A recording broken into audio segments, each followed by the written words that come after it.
السلام علیکم ورحمۃ اللہ وبرکاتہ۔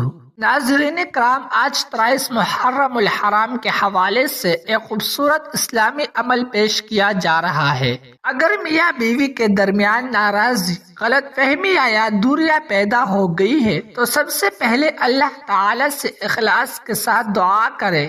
یاد رکھے کہ دلوں کو جوڑنے والی ذات صرف اللہ تعالی ہے۔ یہ عمل صرف محرم الحرام کے لیے مخصوص نہیں بلکہ سال بھر کسی بھی وقت کیا جا سکتا ہے۔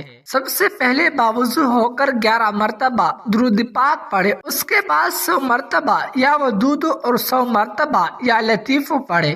پھر اللہ تعالیٰ کے حضور عاجزی سے دعا کرے کہ اگر آپ کے حق میں خیر ہو تو میاں بیوی کے دلوں میں محبت، رحمت، سکون اور باہمی سمجھ بوجھ پیدا فرما دے۔ انشاءاللہ اللہ تعالیٰ بہترین فیصلہ فرمائے گا۔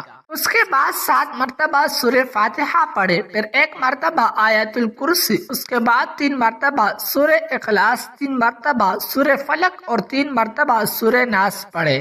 آخر میں یہ قرآنی دعا پڑھے، ربنا هب لنا من ازواجنا وذریاتنا قرۃ اعین واجعلنا للمتقین اماما۔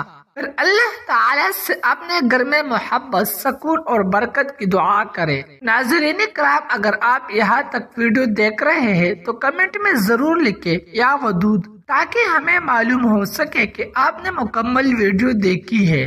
ساتھ ہی تمام مسلمان میاں بیوی کے لیے دعا کریں کہ اللہ تعالیٰ ان کے گھروں میں محبت، رحمت اور سکون عطا فرمائے۔ آخر میں ایک درخواست ہے، جب آپ دعا کے لیے ہاتھ اٹھائے تو ہمیں بھی اپنی دعاؤں میں ضرور یاد رکھے۔ ممکن ہے اللہ تعالیٰ آپ کی دعا قبول فرما لے اور اس کے ذریعے ہماری مشکلات بھی آسان ہو جائے۔ دعا کرے کہ اللہ تعالیٰ ہمیں اخلاص، علم اور ہمت عطا فرمائے تاکہ ہم آپ تک مزید اسلامی معلومات، دعائیں اور مفید اسلامی کنٹینٹ پہنچاتے رہے۔ اگر آپ کو یہ ویڈیو پسند آئی ہو تو ہمارے چینل کو سبسکرائب کرے، ویڈیو کو لائک کرے، شیئر کرے اور کمنٹ میں آمین ضرور لکھے۔ جزاکم اللہ خیرا۔